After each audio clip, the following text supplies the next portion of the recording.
મોક્ષ વસ્તુ એવી છે કે શ્રુતા શબ્દને વરે કરમ પર મારે મેઘ. શ્રુતા શબ્દ છે નારાયણ છે, શ્રુતા છે તમારી, એને વરે તો તમારે મરણ રણના ફેરા ટળે.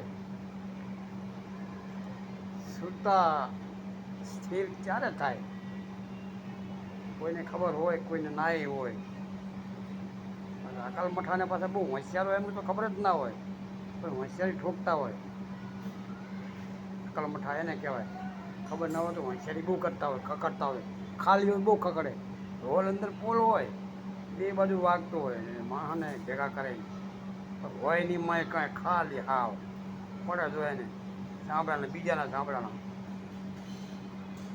એટલે શ્રુતાને સ્થિર કરવી હોય તો મનને સ્થિર કરવું પડે એક જગ્યા ઉપર, તો શ્રુતા સ્થિર થાય અને શબ્દને વરે. દુનિયા ફરે આખી, અમુક તીર્થ કરે, પસરા પૂજે, આમ કંઈ શ્રુતા સ્થિર ના થાય. આમ તો હાની વકડે બધી, જ્યાં ફરો અહીંયા જાય.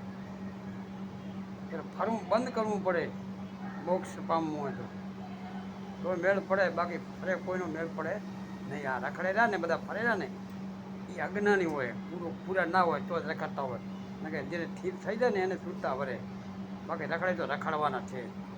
જય ગુરુદેવ. આટલા મજા આવે, વધારે ના કહેવાય.